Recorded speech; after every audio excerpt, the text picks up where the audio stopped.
para sa maraming naging biktima ng karahasan, ay hindi pa rin sasapat ang hustisyang ipinataw ng batas sa may sala.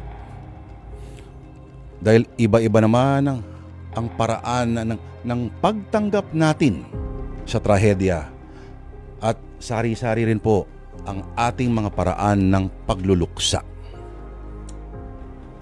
May mga iniwan na sadyang hindi pa rin tanggap ang nangyari sa kanilang minamahal at hindi matatahimik hanggang hindi nila na ipadadama sa may sala ang kaparehong ginawa nila sa kanilang mga biniktima.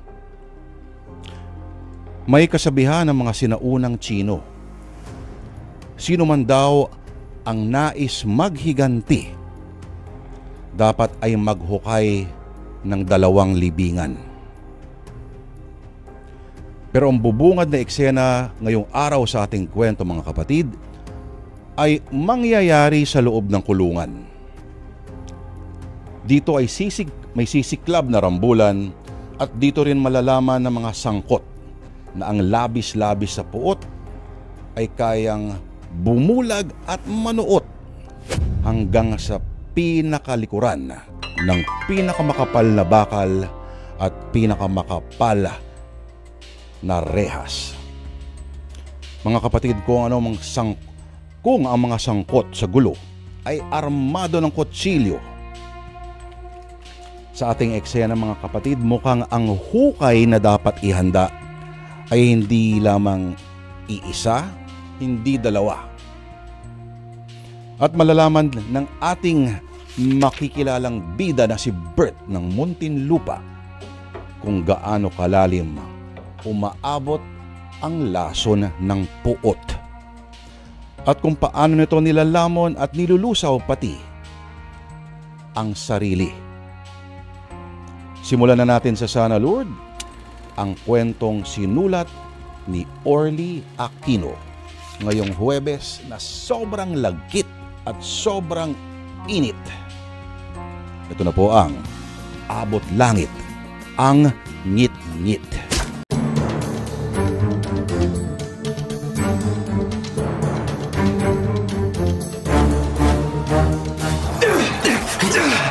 Walang atras, mga kakosa! Lahat ng kalaban ay tumba! Mga was! Di ko kayo kalaban! Napasama na ako sa selda ng inyong kalabang grupo. Pati ako gusto nyo itumba.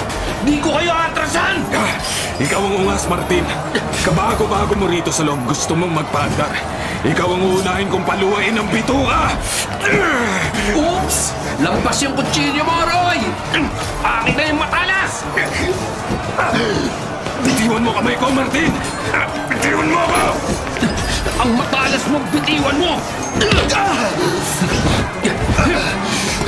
Ngayon, Roy, sa isang suntok ko lang, bumulagta ka na ng hindi makagulapay.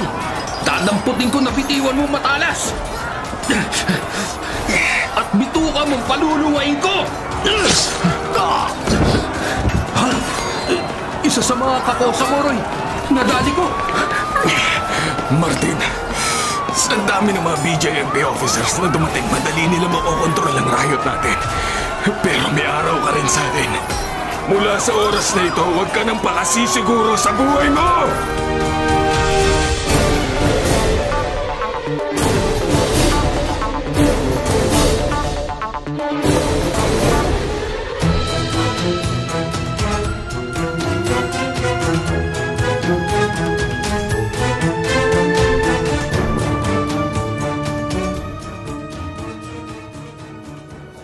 Martin?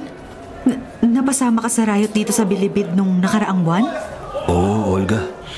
Dahil nga sa riot na yun, 2 buwang sinuspindi ang dalaw dito eh. Kaya nga ngayon lang uli ako nakadalaw sa'yo. Ilang buwan ka palang napapasok dito sa Bilibid. Sumaba ka na sa gulo? Kilala mo naman ako. Talagang kilala kita dahil ilang taon na tayong nagsasama bago ka nakulong. Sa lahat ng ayoko, yung naagrabyado ko. Lalo na kapag kargado ako ng droga. Wala namang problema sa akin na sumubo ka sa gulo. Dahil hindi ka naman nagpapaargabyado. Gaya nung minsang lango ka sa droga na nang hold up ka. Nung manlaban yung hinold up mo, sinaksak mo. Kaya nakapatay ka at nakulong. Yung sinaksak ko rito sa loob, yun ang di natuluyan. Ay, pero ingat ka pa rin. Baka resbakan ka. Kung yun lang ang re-resback sa akin, sisiw sa akin yun. Patpatin nga yun. Oo, Martin.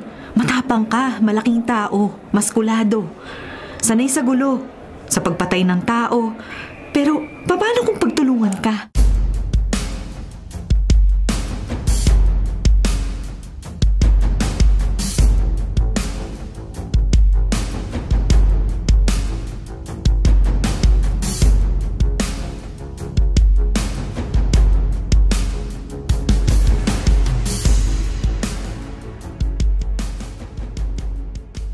Yan ang gagawin ng grupo natin, mga kakosa. Pag nakatsyempo tayo, pagtutulungan natin si Martin. Ako pang leader dito sa selda natin. Ang kinatalo niya, untik na niya akong tinodas. Naharangan lang siya ng isa sa inyo na siyang nasaksak kaya ako nakaligtas. Pero kung sa angas ng Martin na yon, malamang siya na maging leader sa kanilang selda. May kalalagyan pa rin siya sa atin. Pag nagkaroon uli ng riot dito sa loob, una nating itutumba si Martin. Si Martin Malyari.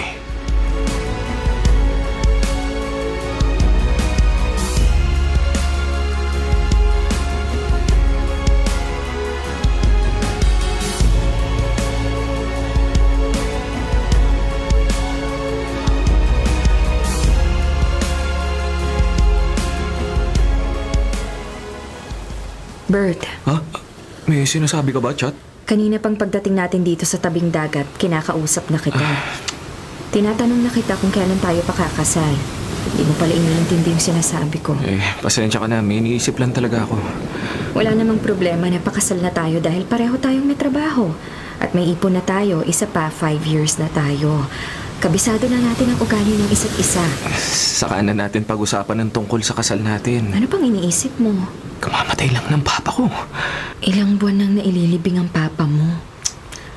Hanggang ngayon, narito pa rin sa dibdib ko ang sakit ng pagkawala niya. Sobrang sakit pa rin sa akin ang pagkamatay ng papa ko dahil responsable siyang padre de pamilya. Mapagmahal at napakabuting ama. Kahit mahirap ang trabaho niyang pagmemekaniko, ginapang niyang mapagtapos ako sa pag-aaral. Kaya pinangarap kong masuklian ng lahat ng nasakripisyo niya para sa akin. Pero di ko nagawa yun dahil may pumatay sa kanya. Nagkaroon naman ng hustisya ang pagkamatay ng papa mo. Nahuli ang nag-hold dapat pumatay sa kanya at nakulong. Buhay ng papa ko ang inutang ng kriminal na yon. Buhay din niya ang dapat maging kabayaran. Yan ang gumugulo sa utak ko, Chat. Gusto ko ipaghiganti ang pagkamatay ng papa ko. Gusto ko maghiganti kay Martin Malyari.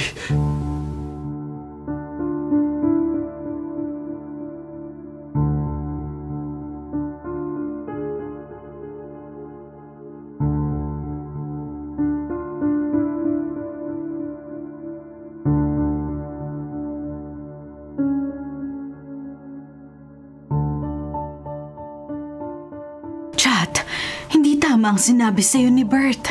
Kaya nga po sinadya kong dumaan dito sa inyo, Tita Lina. Habang nasa trabaho ang anak niyo para masabi ko sa inyong nasa isip ng anak niyo. Bakit pag-iisipan pa niyang gantihan yung nakapatay sa kanyang ama gayong nakakulong na yun? Sabi ko nga po sa kanya, wag na niyang guluhin ang isip niya sa galit niya dun sa kriminal na pumatay sa papa niya. Pero ayaw po niyang makinig sa akin. Hayaan mo, kakausapin ko si Bert. Tita Lina, sana makinig po sa inyo ang anak niyo. Dahil paano po makakapamuhay ng normal si Bert kung nakabilanggo siya sa matinding galit sa pumatay sa kanyang ama?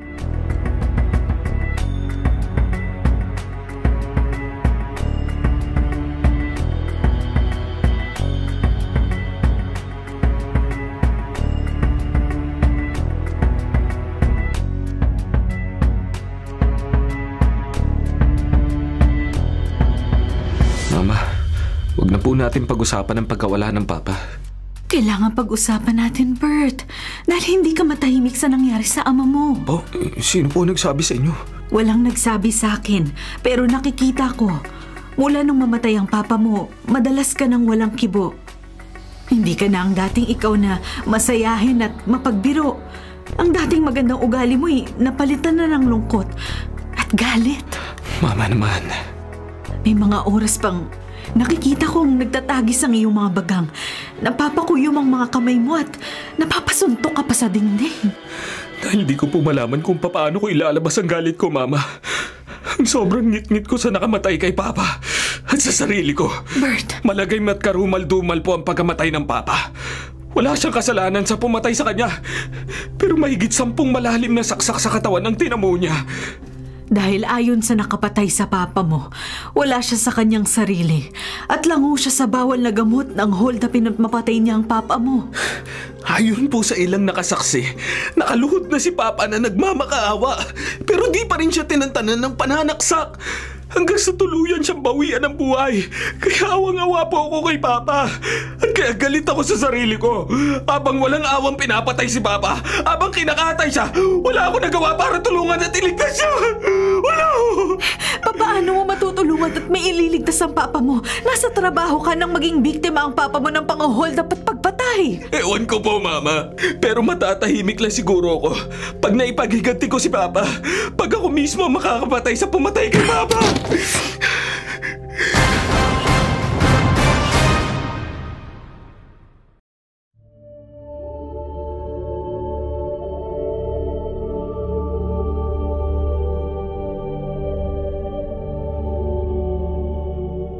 Sinasabi sa kasaysayan na patay ni Cain ang kanyang sariling kapatid na si Abel dahil pinapanaig na ang galit at panibugho sa kanyang puso. Ikaw, Mang Joven, kahit na sa ating selda at kahit dito sa gawa ng handicraft, puro pangangaral ang inaatupag mo. Mas mabuti na ang mangaral ng mabuti, Roy, kesa magbalak ng masama laban sa kapwa. Kung inakala mo sa pangangaral mo magbabago ang plano ko laban sa mga kalaban ko sa ibang selda, nagkakamali ka. Di mawawala ang ngit-ngit ko sa mga kaaway ko, lalo sa maangas na si Martin Malyari. Huwag naman sanang ganyan, Roy. Isa lang, Mang Joven. Isang magandang tiyempo lang ay hinihintay ko. At bubulagtang walang buhay ang itinuturing kong mortal kong kaaway dito sa loob. Di ko na patatagalin ang walang saysay na buhay ni Martin.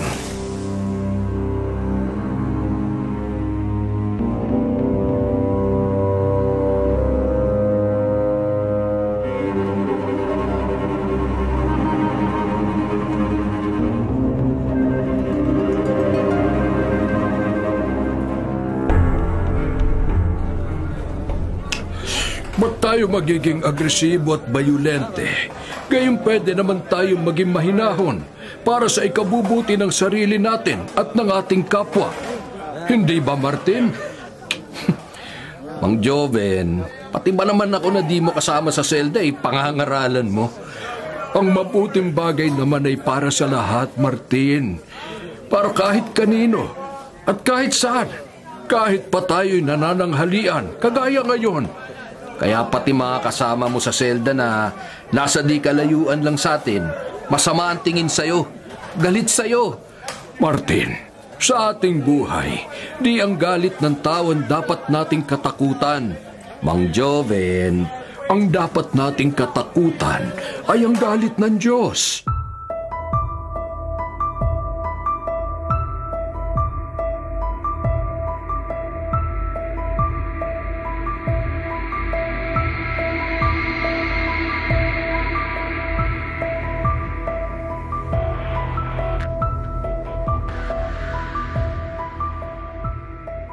Hanggat di ako nakakapag-iganti sa taong pumatay sa papa ko, di mawawala ang galit sa dibdib ko. Ano mo huwag magalit? Matitikman mo ngit-ngit ko! Ha? Isang babaeng sinasaktan na isang lalaki dito sa nadaanan ko, Eskinita? Maawa ka sa akin, David. Huwag mo akong sakta. Anong huwag saktan? Ayaw mong sumama sa akin na maayos, kaya gugulpin kita! Sa lahat ng ayoko makakita ng babaeng punipersa at sinasaktan kaya... Ay! Tigilan mo ang pananakit sa kanya! Huwag kang makialam! Pati ako sinapak mo, ha? Itong ganti ko sa'yo!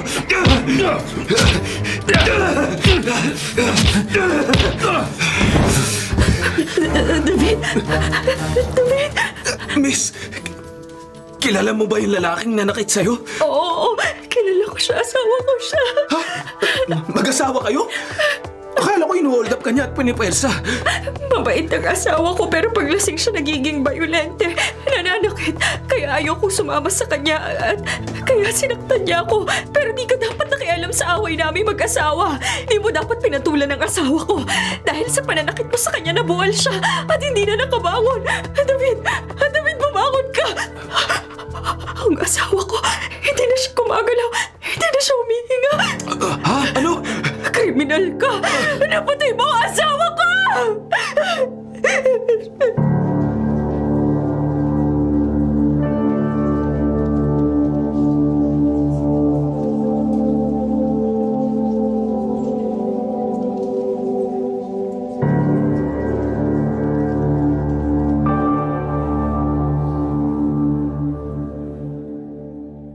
Joven, halika. Lumapit ka sa akin.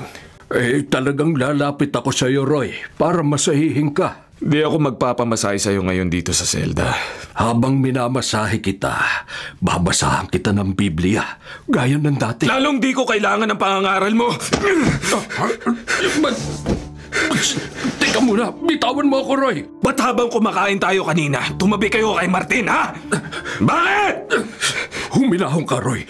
Mula nung makulong ako rito sa Abilibid at matuto kong sumampalataya sa Diyos, nangaral na ako kahit kaninong kapwa akong preso, kahit sa di mga kasama sa selda, kahit sa mga hindi ko kakilala. At tinimbrihan mo si Martin sa balak kong pagtumba sa kanya. Nagkakamali ka, Roy. Palibasa di ako naniniwala sa pangangaral mo. Ipapahamak mo ko? Hindi ako nagpapahamak ng kahit na sino. Ang tanging mahalaga sa akin ay makapagpangaral sa kapwa ko. Binabalaan kita, Mang Joven. Huwag kang kakampi sa mga detenido sa ibang selda. Lalo sa mga kalaban namin ng aking mga kakosa. Lalong-lalo kay Martin. Wala akong kinakampihang sino man dahil ang tanging layunin ko ay makapangaral upang maghari ang kapayapaan at pagkakaunawaan dito sa loob ng bilangguan. Tigilan mo na ang pagdikit-dikit sa aking mga kalaban. Pag naamuyan kong kampi ka kay Martin, kahit gurang ka na, ikaw ang unang malilintikan sa akin. Roy! Tandaan mo yan, Mang Joven. Ikaw ang una ko itutumba!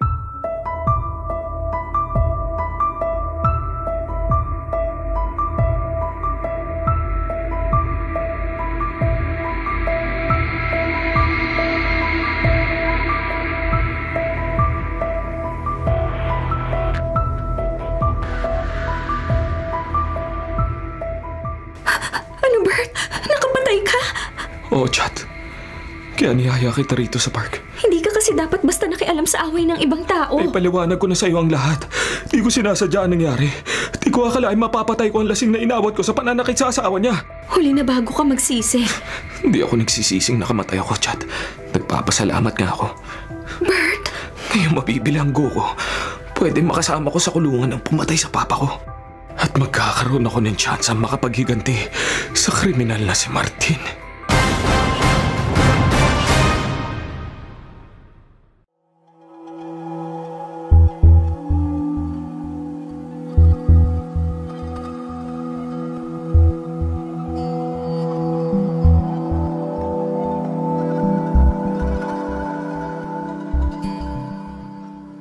Hindi ako natatakot sa Martin na yun, Mama. Papasalamat nga ako na kulong ako at nagkasama kami rito sa Bilibid. Bert, dumalaw ako sa iyo rito para pakiusapan ka. Kalimutan mo na ang balak mong pagganti sa taong nakapatay sa papa mo. Nakakalimutan ko siguro ang pagkawala ni Papa kung namatay siya sa normal na dahilan, Mama. Kung nagkasakit siya o na-aksidente. Pero namatay si Papa sa brutal na paraan. Kahit di nasaksihan na sarili kong mga mata, hindi mabura sa utak ko ang eksenang nakaluhod na raw si Papa. Nakikiusap at nagmamakaawa na. Pero walang awa pa rin siyang pinatay ng demonyong si Martin. Anak, patawarin mo na ang pumatay sa papa mo. Nang magkasama kami dito sa Bilibid, lalong kumukulo ang dugo ko sa kanya pag nakikita kami. Ikaw rin ang inaalala ko. Sayang nga lang, at di kami nagkasama sa selda. Pero pag nagka-enkwentro po kami, sisiguruhin ko, di niya magagawa sa akin ang ginawa niya kay Papa.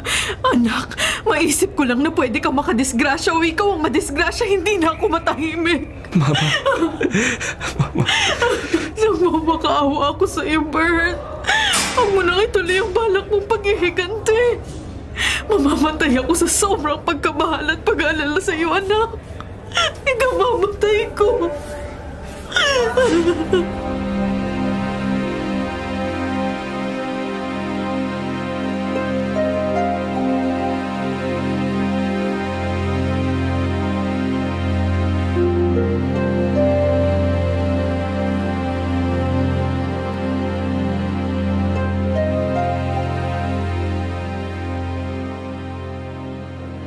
Olga, ba't napapailing ka? Bago ka lumapit sa akin dito sa lugar ng Dalaw, Martin, nadaanan ko yung kapitbahay nating si Aling Lina na kausap yung anak niyang si Bert. Si Bert Garcia? Oo. Yung binatang anak nung napatay mo. Nakita ko nga siya rito sa Bilibid. Pag nakakasalubong ko siya, masama ang tingin sa akin nun. Matalim. Pero di ko siya pinapansin. Pagpasok mo rito, kakalabas lang niya. Balita ko, nakulong siya dahil nakapatay din siya. Pero aksidente raw kaya siya nakapatay. Hindi gaya mo na sadya mong itinumba yung ama niya dahil nanlaban habang hinahold up mo. Lumuhod at nagmamakaawa lang sa'yo nang saksakin mo. Pero matapang ang Bert na yon, Martin. Hindi ako natatakot sa kanya. Baka gantihan ka niya sa pagpatay mo sa kanyang ama. Totoo man yun, hindi siya magtatagumpay sa balak niya laban sa akin. Martin. Sinisiguro ko yun, Olga. Huwag ka mag-alala. Tsaka, pabibigo si Bert na gantihan ako, no?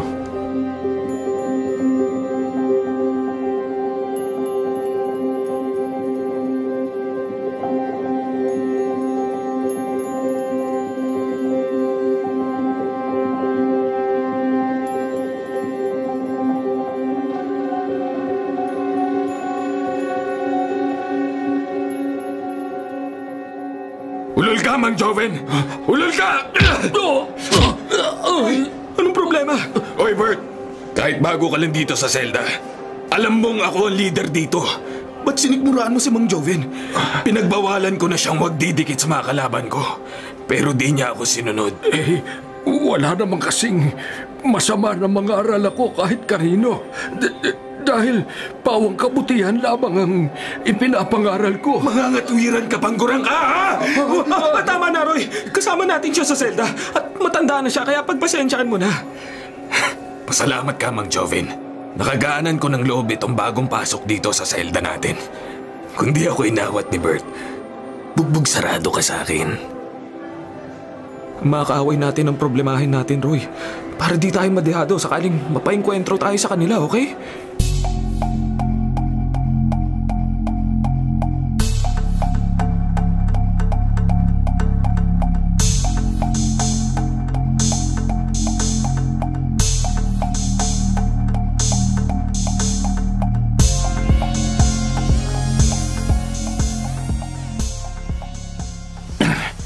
Okay, Peklat? Ikaw ang tinatanong ko, Martin. Wala namang problema sa akin. Ikaw ang leader sa selda natin eh. At ikaw ang dinatnan kong leader noon. Mas buwan loob mo sa akin. Bukod dun, malaking lalaki ka at maskulado. Kaya sa'yo ko na ipinasa ang pagiging leader sa ating selda. At kaya ipinagpapaalam ko sa'yo ang bala ko dahil mga taga-selda natin lang ang narito ngayon sa gawaan ng handicraft. Sabi ko nga sa'yo, di ko problema si Bert Garcia. Napatay mo yung airpot niya kaya balak niyang gantihan ka. Ipinaalam ko na yan sa inyo ng mga kakusa natin para wag nyo na ring pansinin si Bert sakaling makita nyo matalim ang titig niya sa akin. Pwede ba yun? Ikaw na ang leader namin kaya di ako papayag na magrabyado ka ng kahit sino.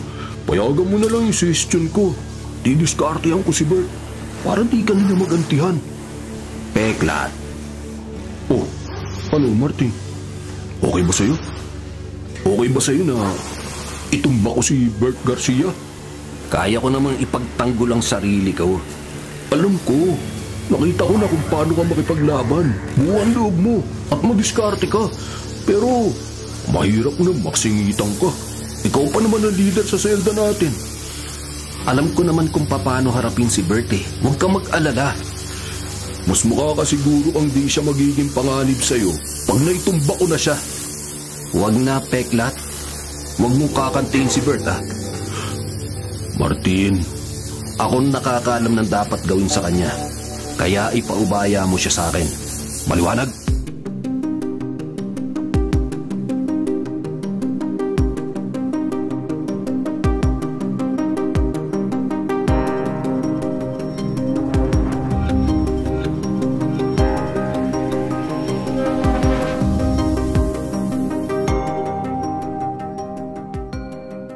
Martin, huwag ka sanang makulitan sa akin.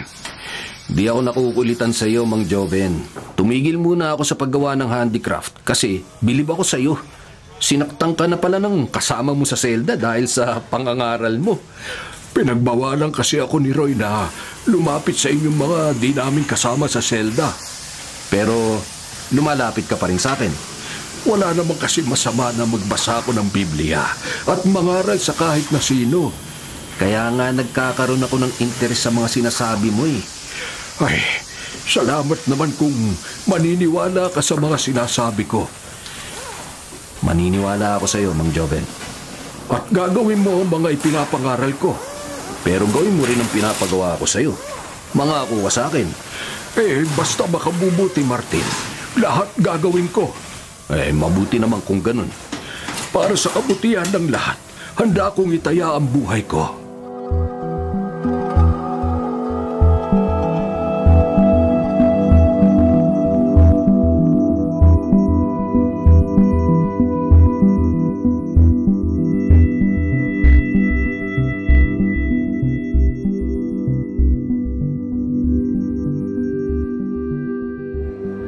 Roy, ba't ka napatango?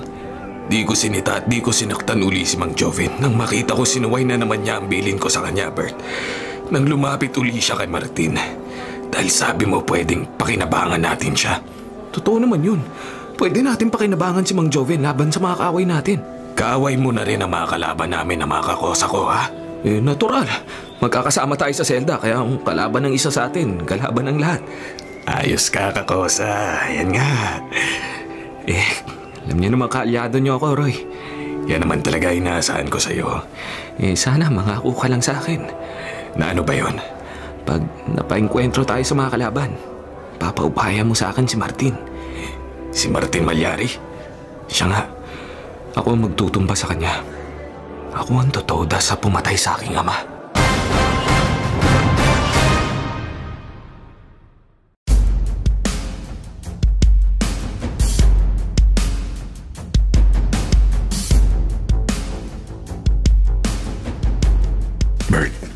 Salamat at pumayag kang magsabay tayong maligo.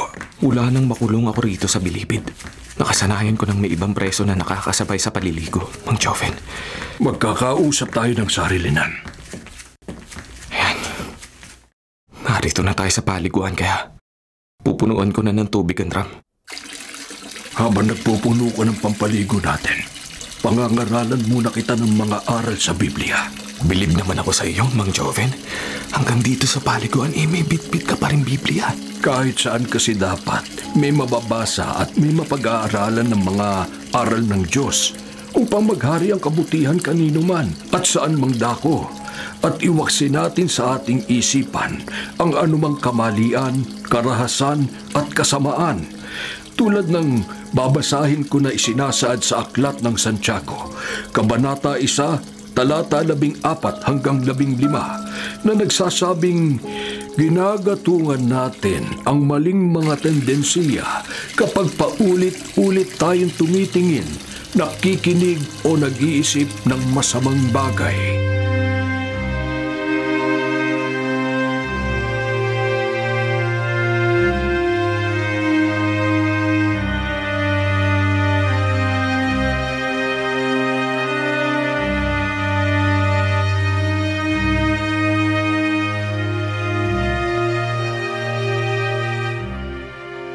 Olga, huwag tayong mag-isip ng masama para walang masamang mangyari. Ba't di ako mag-iisip ng masama, Chat?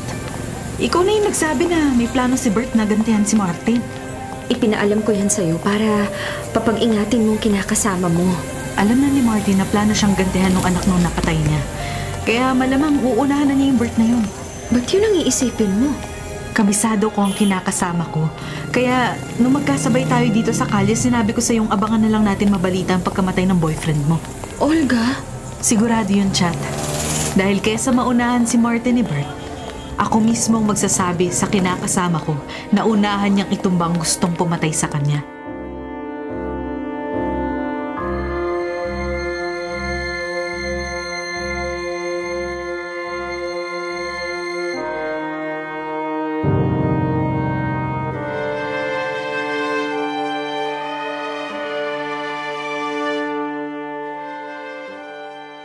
Martin, unahan lang ang labanan dito sa Bilibid. Naniniwala naman ako dyan, Peklat. Kaya nga unahan mo na si Bert. May plano na ako sa kanya. Baka maunahan ka pa niya. Hindi mangyayari yun. Teka, Peklat. Habang naghihintay tayo ng hapunan natin, magsi-CR muna ako sandali, ha? Sige, Martin. Pagbalik mo dito sa kainan natin, dito ka uli pumuesto sa tabi ko, ha? Oo naman. Sandali lang ako. Habang wala pa si Martin, tabi muna tayo, Peklat. Lumayo ka sa tabi ko, Manjoven. Sandali lang kitang babasahan ng salita ng Diyos para maipaunawa ko sa iyo ang kahalagahan ng pagmamahal sa kapwa. Sabing lumayo ka sa akin dahil ayoko makinig sa mga pangaral mo. Sinasabi sa aklat ng Ecclesiastes, Kabanata 8, Talata 11 ang ganito: dahil ang hatol laban sa masamang gawa ay hindi kaagad inilalapat, kung kaya ang puso ng mga anak ng tao ay lubusang nakatalaga sa mga yon upang gumawa ng masama. Makulit kang gurang ka! Kumasa ka, Manjoven. Hindi ako lalaban sa iyo, Peklat. Lumabang ka!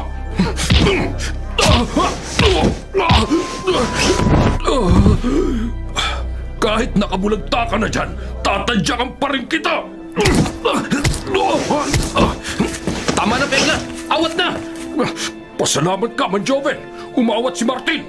Kung hindi, lulumpuhin talaga kita! Ano bang problema, Peklat? Ang kulit ng gurang na yan eh! Para akong bata na pinapangaralan.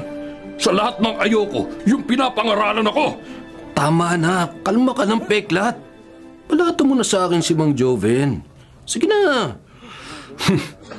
Sige, Martin. Matatanggihan ba naman kita?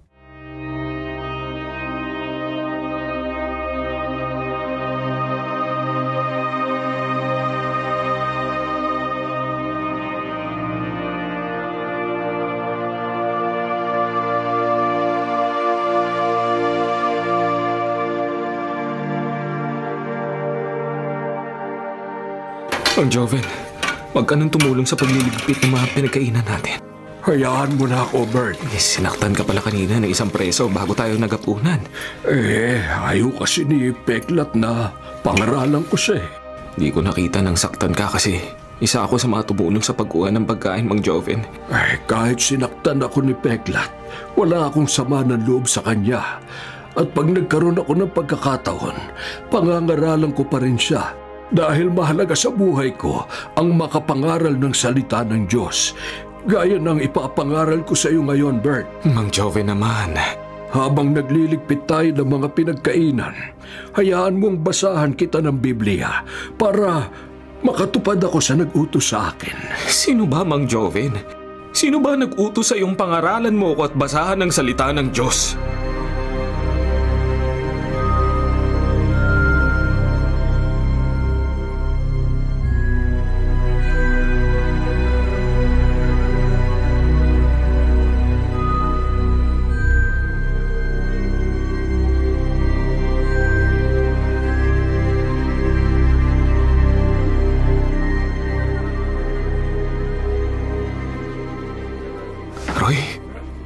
Kahit narito na ako sa selda natin, parang gusto kong matawa sa sinabi ni Mang Joven kaninang nagliligpit kami ng mga pinagkainan natin.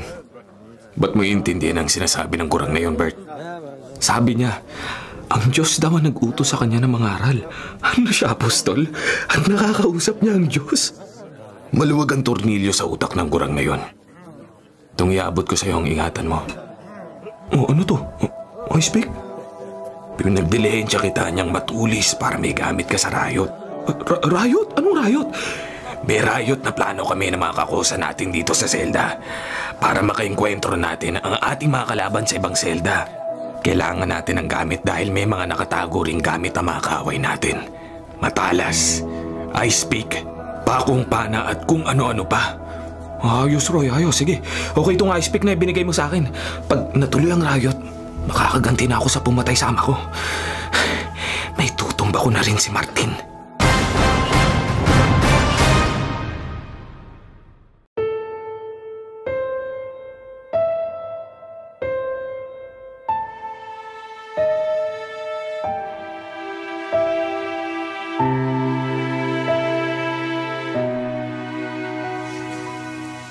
Bert, napapansin kong madalas mong kausap si Roy. Dahil magkasama kami sa selda, Mang Joven. Kilala kong mapusok ang taong yon. Napapakibagayan ko naman siya kahit papaano, Mang Joven. Habang wala siya rito sa gawaan ng handicraft, may ipapaalala lamang ako sa iyo. Itong bilibid, itong bilangguan, ay isang institusyon kung saan inilalagak ang mga taong nagkakasala sa lipunan. Katulad natin, upang pagsisihan natin ang ating mga kasalanan.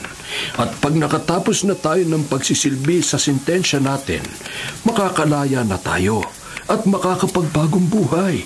Mang Joven, mahirap lang pala sa umpisa ang paggawa nitong handicraft. Pero pagtagal matututuan rin. Barya lamang ang pasweldo sa atin dito. Pero kahit papaano, may maiimpok tayo. Ang mahalaga, meron tayong matutunan na pwede nating pakinabangan sa ating paglaya.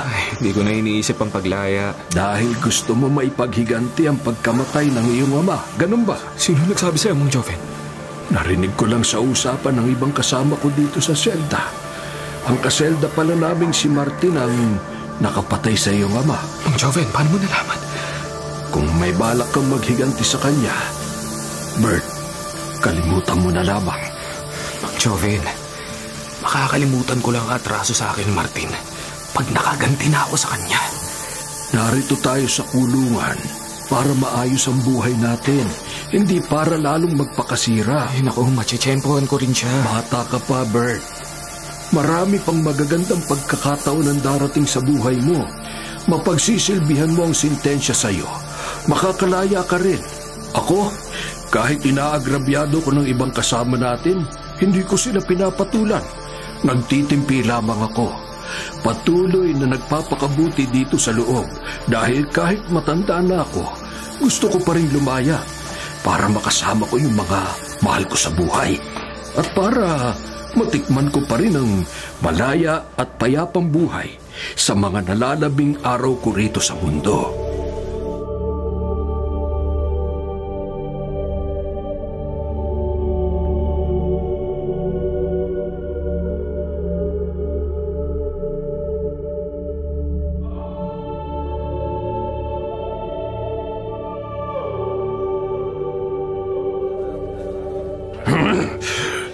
Sinasabi sa Aklat ng Santiago, Kabanata 3, Talata 16, ang kung saan may paninibugho at hilig na makipagtalo, naroon ang kaguluhan at bawat buktot na bagay.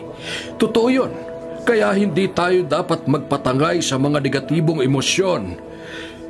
Peklat, ba't salubong na naman ang mga kilay mo? Nananadya kasi ang Mang Joven na yan eh. Alam naman niyang ayoko nang ako'y pinapangaralan. Nangangaral pa rin siya. Ibang mga preso naman ang binabasahan niya ng Biblia. Hindi ikaw. Pero naririnig ko pa rin ang mga kabulastugan niya. Hayaan mo na lamang si Mang Joven sa ginagawa niya.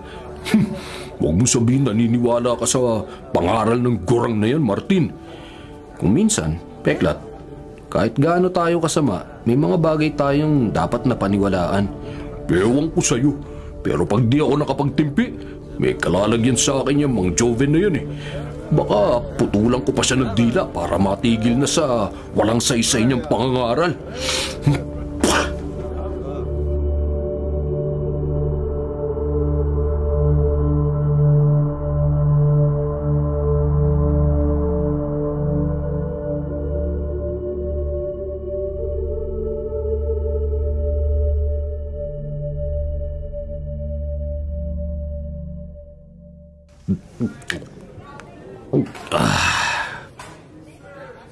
Bert, tapos na rin lang tayo maghapunan. Babasahan muna kita ng Biblia bago tayo magbalik sa selda. Lumayo ka nga rito, Mang Joven. Sinasabi sa aklat ng Genesis, Kabanata 4, talata 1 hanggang 8. Dahil sa inggit at galit, pinatay ni Cain ang kanyang kapatid. Talagang kinukulit mo akong gurang ka! Peklat, si Bert ang binabasahan ko ng Biblia. Hindi ikaw. Para di ko marinig ang walang saysay na pangangaral mo, babasagin kong bunganga mo! Oo! Huwag mong sasaktan ng matanda! Ayaw mo masaktan si Gurang Bert, ha? Ikaw ang sasapakin ko! Oops! Lampas yung kama mo, Peklat! Ganito ang pagsuntok! Tama na yan, Bert! Awat na! Huwag kang makialam, Martin. Di na makagula pa yung kasama ko sa selda, Bert! Tayong dalawa magharap ang maglaban! Teka, Bert! Huwag hinihintay mo, Martin. Pumorma ka na. Umpisahan na natin ang laban. Pasagan tayo ng mukha. Balian ng buto. Patayan tayo. Kumalma ka lang, Bert. May parating na BJMP officers. Tana, Peklat. Paituloy ko lang, Bert. Ang sinasabi sa aklat ng Genesis, binalaan ng Diyos si Cain na kontrolin ang kanyang emosyon at pinangako ang pagpapalain kung susunod siya. Mang Joven, pinababalik na sa selda ang lahat ng mga bilanggo. Ay sige, maghiwalay na tayo, Bert. Magbalik na tayo sa kanya-kanyang selda natin. Pero pag nagkaroon uli ako ng pagkakataon, babasahan uli kita ng Biblia. Napapadalas mo naman yata akong aralan ng Biblia, Mang Joven. Kailangan. Dahil gusto ko, gaya ng ibang presong naturuan kong maniwala sa Biblia, matuto ka ring sumampalataya sa Diyos.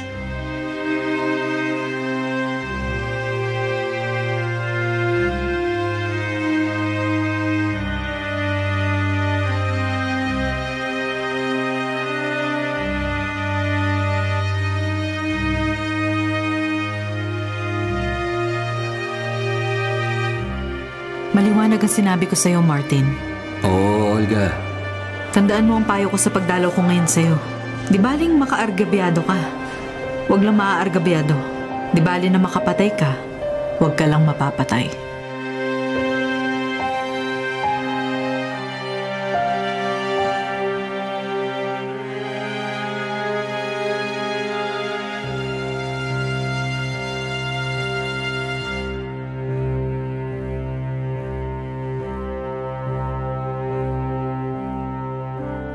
Bert, napainkwentro ka pala kay Peklat kaninang bago tayo nagbalik dito sa selda.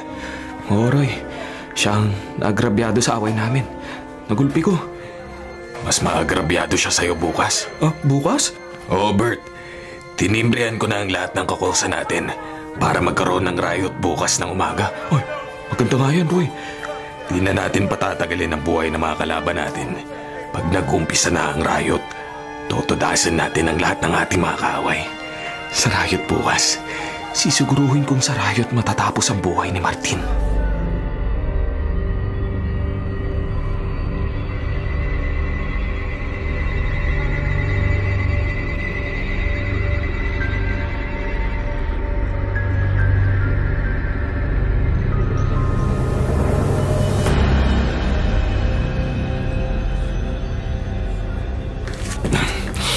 Kumusta, Bert? Oh, ha? Sino yun? Peklat? Iisang dahilan kaya inabangan kita rito sa pagpasok sa kainan. Ay, kutsilyo! Oo, lulubusin kong pagganti sa'yo sa panggugulpi mo sa akin kahapon. Hayop ka. Matalas kong itatara ko ngayon sa dibdib mo. Totodasin kita. Lalagyan ko ng grip ang katawan mo. Lampas yung matalas mo, Beklat. Hindi mo na mailagan ang mga susunod kong saksak sa'yo. Hindi ko na ako masaksak. Natulas ako sa pag-ilag ko. Ngayon, Bert, ngayong nadulas ka at nabuwal, di mo na mailagan ang matalas ko. Kakatayin na kita! May pumana sa akin. Hindi ko maabot ang pakong pana na bumaon sa balikat ko. Kaya nabitawan ko matalas. Aray, makirot ang balikat ko. Sino pumana sa akin? Bert, ba't ka nakahandusay? Tinangka akong saksakin ni Beklat. Umpisahan na natin ang riot! Mga kakosa! It's showtime! Riot na!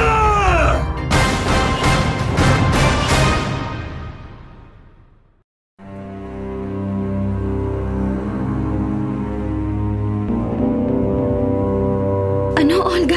Riot? Oo, Chat. Narinig kong ibinalita sa radyo na nagkaroon ng riot sa Bilibid ngayon. Kaya kumatok ako sa pintuan nyo. Narito pala sa inyo si Aling Lina. Basta naman may pinuntahan ako sa malapit kina Chat. Dumadaan ako rito sa kanila, Olga. Nangyari na pala ang kinatatakutan ko. Tita Lina. Chat, baka samantalahin ni Bert ang riot para maghigante siya kay Martin? Malabo yun, Aling Lina. Chat. Olga, malaki ang galit ni Bert sa kinakasama mo. At matindi ang hangarin ng anak ko na may paghiganti ang brutal na pagkamatay ng kanyang ama. Pinayuhan ko na si Martin na huwag siyang papayag maargabyado o madisgrasya. Olga, ang taong pinalabo ng galit at paghihiganti ang isipan ay pwedeng makagawa ng karahasan. Siniguro sa akin ng kinakasama ko na walang masamang mangyayari sa kanya.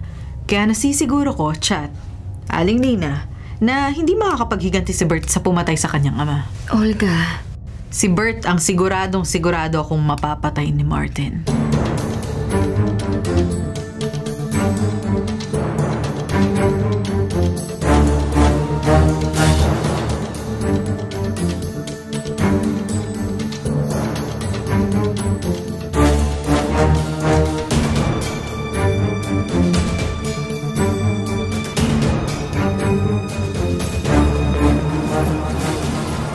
Martin.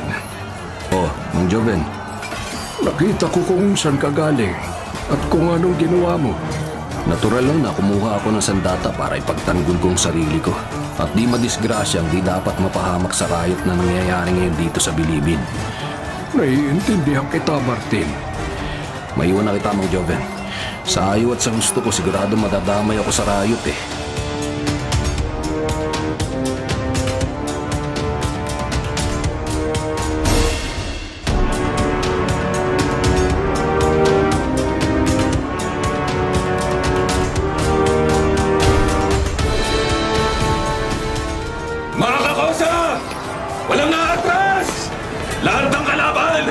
Sugod ng sugod! Patay kong patay! Wala kang himig kung pumatay, Roy! Magkatulad lang tayo, Martin. Hindi tayo magkatulad! Pumatay ka rin kaya ka nakulong. Gawa ko lang yun dahil sa epekto ng bawal na gamot. Hindi kaya mo! Nakikipag-away ka at pumapatay dahil likas ang pagiging kriminal mo! Marami ka pagsatsat. Gaya ng ginawa ko sa iba kong nakainkwentro. Paluluwain ko rin ang bituka mo! Brooks! Lampas yung mga saksak mo sa akin. Etong tadyak ko sa sikmura mong tikman mo! Mga kakosa! Tirahan niyo si Martin sa kanyang likuran!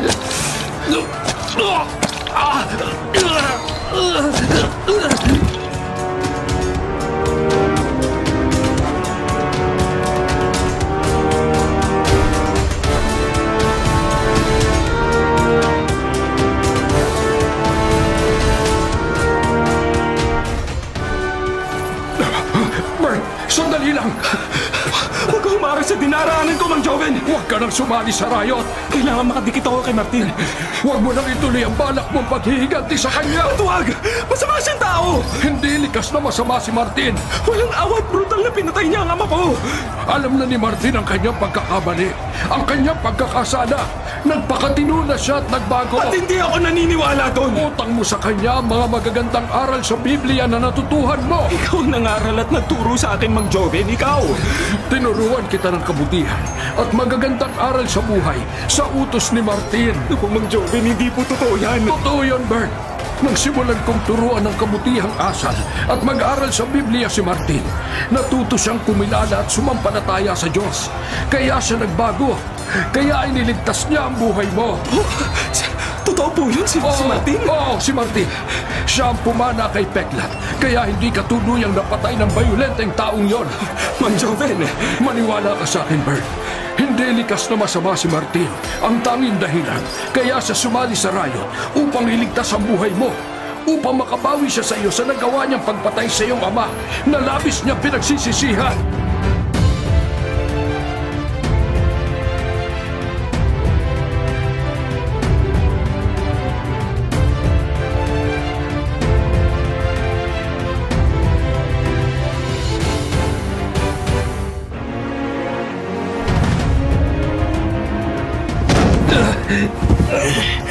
Maasahan kayo mga kakosa. Ngayon di na makagulapay si Martin matapos niyong traidorin sa likuran. Ipaubayan niyo na siya sa akin. Ang ibang kalaban na ang inyong harapin. Tusok ka, Roy. Sa mga naging sugat mo, di mo na may pagtatanggol ang sarili mo, Martin. Kaya di ko na patatagalin ang walang kwentang buhay mo. Tutuluyan na kita! Roy, wag! Huwag mong tuluyan si Martin. Sorry, Bert. Di ko na ibibigay sa iyong kasiyahan. May pagiganti ang ama mo. Aakuin ko na ata ang kaninang pagkakataong pumatay sa itinuturing kong mortal kong kaaway dito sa Bilibid. Ako na, Bert. Ako na ang papatay kay Martin! Wag, Roy, wag!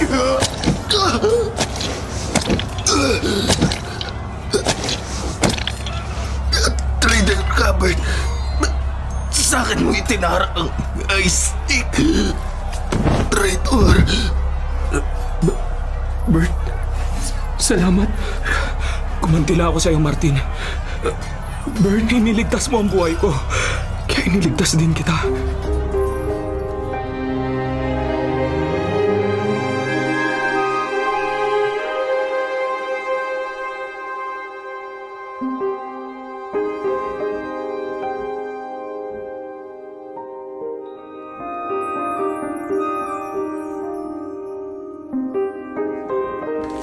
Martin, kumusta ka na? Okay na ako, Bert. Sabi ng doktor, wala namang na-damage sa internal organs ko. Kaya bukas makalawa, pwede na akong lumabas dito sa ospital. Yan naman ang ipinagdasal at inaasahan namin ni Bert. Kaya nakiusap kaming madalaw ka namin dito sa ospital, Martin. Mang Joven, salamat po sa inyo. Napakalaki ng naitulong mo sa akin para makilala kong mga pagkakamali at maituwid ko ang buhay ko. At ang naging kasalanan ko sa pamilya ni na Bert, sa tulong niyo, nangyari ang inaasahan ko. Nagbago po si Bert, gaya ng naging pagbabago ko. At napawi sa kanyang dibdib ang matinding puot at hangaring makapaghiganti sa akin dahil sa pagkakapatay ko sa kanyang ama. Matapos mong mailigtas ang buhay ko, Martin, naituwid mo na ang naging pagkakamali mo sa pamilya namin.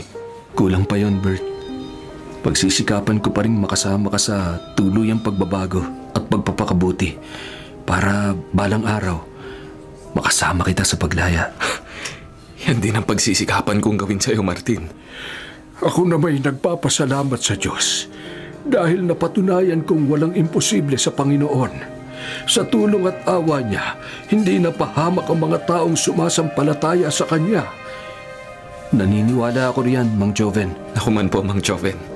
Kung ang bawat bilanggulang ay matututong kumilala at sumampalataya sa Diyos at sumunod sa kanyang mga aral, kasama na ang magmahal sa kapwa gaya ng pagmamahal sa sarili at ang magpatawad sa mga nagkakasala, tiyak na maghahari ang kapayapaan at pagkakaunawaan sa lahat at kailanman di na magaganap pa ang walang saysay na pag-aaway at pagpatay.